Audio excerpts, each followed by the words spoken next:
तो good morning students, I am Hari sir and you are watching my YouTube channel चलो कदम बढ़ाए। तो बच्चों, आज की जो हम सीरीज में करेंगे क्वेश्चन, ये मेंटल मैथ 10th का आप देख रहे हैं। और आज हम करने वाले हैं बच्चों चैप्टर 3 का क्वेश्चन नंबर 53 और 54। ठीक है ना, 53 और 54 आज हम करने वाले हैं। और बड़ा ही इंटरेस्टिंग क्वेश्चन है, आप इसको वीडियो को पूरा देखना, स्किप नहीं करना है। मैं ये चाहता हूँ कि आपकी जो है ना, कोई भी क्विज में आप पार्टिसिपेट करें या एग्जाम में पार्टिसिपेट करें तो आपकी अच्छी रैंक आए, अच्छे मार्क्स आए। ठीक है ना। और वैसे देखने में क्वेश्चन नंबर 55 और 54 ये काफ़ी ऐसे लगता है जैसे डिफ़िकल्ट क्वेश्चन है, लेकिन डिफ़िकल्ट नहीं है, तो बहुत ही ईजी है। आइए चलते हैं अपनी टेबल पर। आज हम करेंगे क्वेश्चन नंबर 53। और ये रहा क्वेश्चन नंबर 53। क्या कहता है, देखो क्वेश्चन नंबर 53 कहता है 37 markers and 53 fountain pens together cost ₹3200 while 53 marker and 37 fountain pen together cost ₹4000. Find the cost of 1 marker and 2 fountain pen. तो बच्चों ये हमें फाइंड आउट करना है। तो कैसे करना है, तो सबसे पहले बच्चों आप 1 मार्कर की और 1 फाउंटेन पेन की कॉस्ट फाइंड आउट करेंगे। तो नहीं में तो लेट कर लेते हैं बच्चों, let the cost of marker, let the cost of marker equal to X rupees. ठीक है, X रुपीज मान लेते हैं।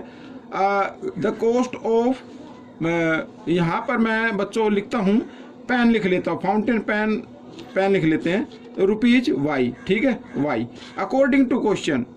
भाई अकॉर्डिंग टू क्वेश्चन क्या कहता है, मार्कर कितने हैं, 37 है। 1 मार्कर की कॉस्ट क्या है, 1 मार्कर की कॉस्ट क्या है, X रुपीज है। तो 37 की क्या होगी, तो 37X हो जाएगी। ठीक है, प्लस और 1 पेन की कॉस्ट है Y, तो 53 की क्या होगी, 53Y हो जाएगी। और टुगेदर कॉस्ट यानी दोनों को इकट्ठा कर दिया जाए तो आती है 3000। ठीक है, और 200 ये आ गई, ये आपकी फर्स्ट इक्वेशन आ गई। ठीक है, अब आगे देखो, न्यू इन सेकंड केस।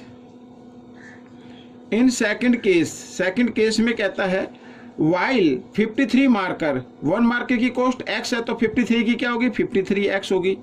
ठीक है, प्लस और 37 फाउंटेन पेन, तो 37Y हो जाएगा। और टुगेदर कॉस्ट बन रही है 4000। ठीक है, ये आ गई। तो बच्चों अब आप ध्यान से देखिए, अब जो वेरिएबल है वो एक्सचेंज हो रही हैं। ठीक है ना, यहाँ 37 मार्कर हैं, तो नेक्स्ट जो इक्वेशन है उसमें पेन की कॉस्ट आ गई है, और जो पेन की कॉस्ट है फर्स्ट इक्वेशन में वो सेकंड में मार्कर की आ गई। तो ऐसे एक्सचेंज हो रही है ना। तो जब इस तरीके का कोई भी क्वेश्चन आता है तो आपको एक बार उसको क्या करना, ऐड करना होता है, एक बार माइनस करना होता है। आइए इनको ऐड कर लेते हैं। तो 7 में से 7 और 3 कितना होता है, 10 की 0 कैरी 1, 5 और 3 8 और 1 9, 90X इधर आ जाएगा 90Y। ठीक है, और इधर ऐड कर लेंगे तो इधर आ जाता है 7200। ठीक है, ये आ गया। अब बच्चों ये 90 से हो रहे डिवाइड, 0 से 0 कर दीजिए पहले। अब 9 से 9 1 जा 9 ना, ये भी 1 पे जाएगा, और ये जाएगा 9 8 जा, और 0 बच गए तो 0 ही। ये फर्स्ट इक्वेशन आ गई। ठीक है, अब हमने क्या किया था, प्लस किया था। अब क्या करेंगे, अब माइनस कर लो। अब क्या कर लो, माइनस करते हैं तो माइनस का साइन लगाना पड़ेगा। आप चाहे तो इस इक्वेशन को यहाँ पर नीचे लिख के तब माइनस कर लेना। ठीक है, तो आइए माइनस करते हैं।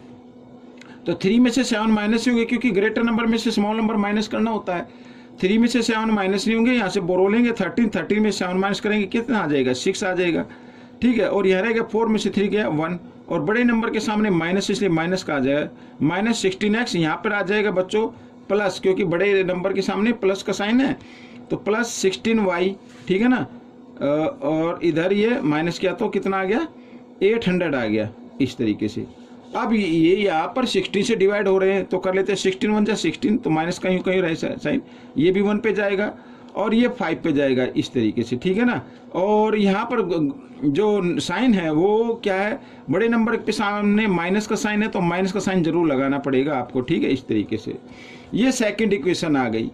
अब एलिमिनेशन मेथड का यूज करते हुए आप इनको सोल्व कर लीजिए। यहाँ पर फर्स्ट इक्वेशन लिख लेता हूँ मैं, equal X plus Y equal 80 और ये सेकंड इक्वेशन, ठीक है, इस तरीके से, और माइनस 50, ठीक है। अब देखो ये माइनस ये प्लस, माइनस प्लस माइनस ये तो कैंसिल हो गई, 1y और 1y 2y और इक्वल 80 में से 50 माइनस करो क्योंकि ये प्लस है ये माइनस है, तो कितना आ गया 30 आ गया।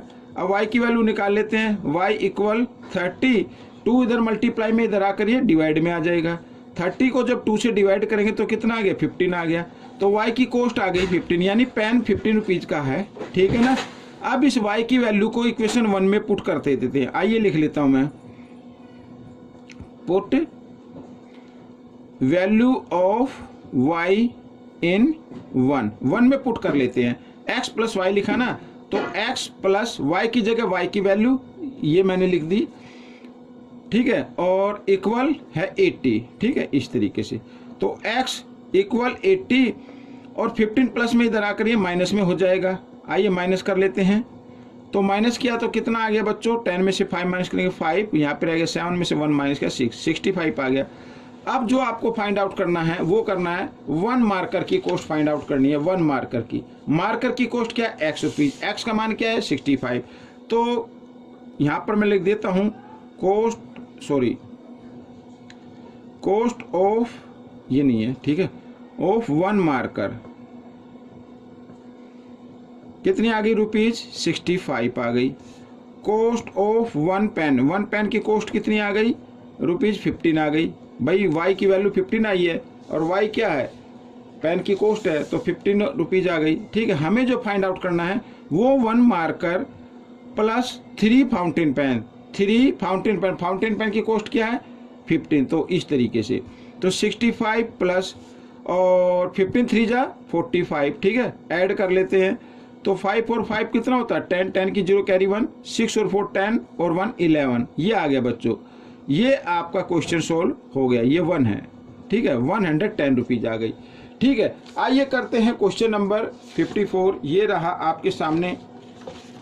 क्या कहता है देखो, क्वेश्चन नंबर 54 कहता है a father is 3 times as old as his son, ठीक है।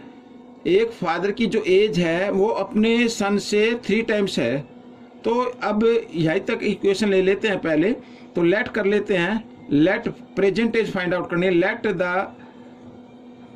प्रेजेंट एज ऑफ फादर, या फादर्स प्रेजेंट एज लिख लेते हैं। लेट, ये हटा देते हैं, father's present age equal to X year लिख लेते हैं, ठीक है, और सन्स प्रेजेंट एज ये लिख लेते हैं वाई ईयर्स, ठीक है।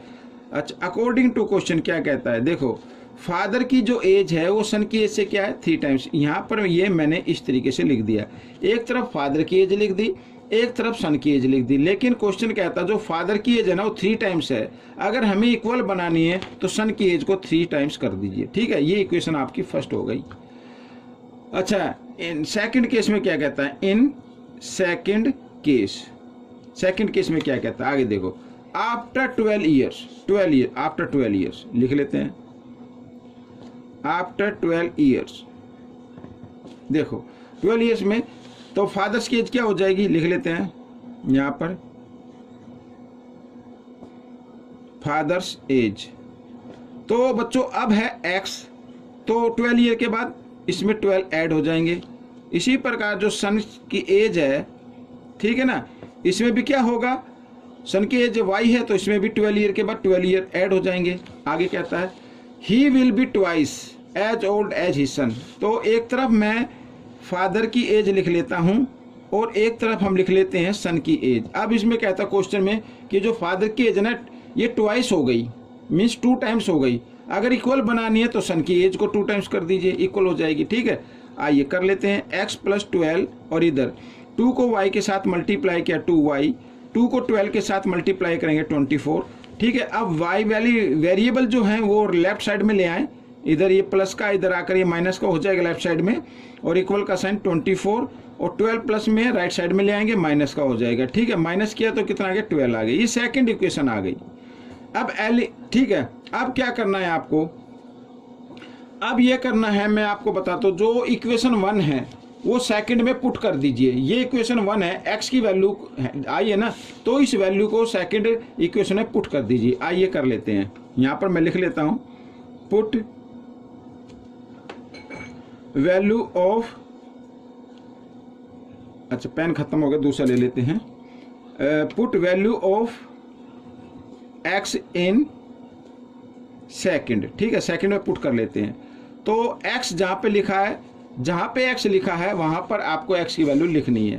तो 3y माइनस 2y और इक्वल क्या आ गया, 12 आ गया। ठीक है, ये आ गया।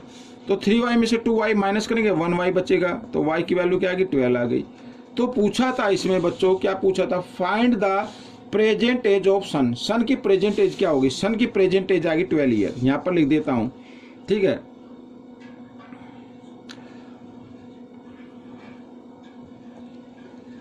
Present age of son 12 years. ठीक है, ये तो आपका आंसर आ गया। अगर मान लीजिए आपके क्विज में या एग्जाम में अगर ये पूछ लिया जाए कि फादर की एज फाइंड आउट करो, तब आप क्या करना है, इस y की वैल्यू को पुट कर देना इक्वेशन 1 में। आइए कर लेते हैं, ये आपका आंसर ये है। अब जो मैं करा रहा हूँ अपनी तरफ से करा रहा हूँ, मीन्स मान लीजिए फादर की एज पूछा गया है, फादर की एज फाइंड आउट करो, तो लिख लेते हैं, put value of y in first में रख देते हैं। ठीक है, अब यह भी देखो, ये x लिखा है, तो आइए मैं इधर ही लिख लेता हूँ। ठीक है, या चलो नीचे कर लेते हैं, x इक्वल 3y लिखा ना, y की जगह y की वैल्यू को पुट कर देना है। तो 12 3 जा कितना होता है, 36 होता है। तो 36 ईयर हो गए बच्चों। ठीक है, ये फादर की एज आ गई। तो बच्चों ये वीडियो कंप्लीट हो गई है। आपको ये वीडियो कैसी लगी जरूर बताना। इसमें से सीखकर दूसरे बच्चों को जरूर सिखाना है, क्योंकि थोड़ा एक्सप्लेन करना, इसलिए मैंने क्वेश्चन नंबर 2 ही लिए हैं। नेक्स्ट पार्ट में भी 2 क्वेश्चन मैं लूँगा। ठीक है, तो आप प्रैक्टिस जरूर कीजिए। प्रैक्टिस करने से ही आपका जो समस्या है उसका सोल्यूशन होगा, प्रॉब्लम का सोल्यूशन होगा। और मैं चाहता हूँ कि आपकी हर क्विज में या हर कोई भी एग्जाम हो उसमें अच्छे मार्क्स और रैंक आए। वीडियो देखने के लिए थैंक यू।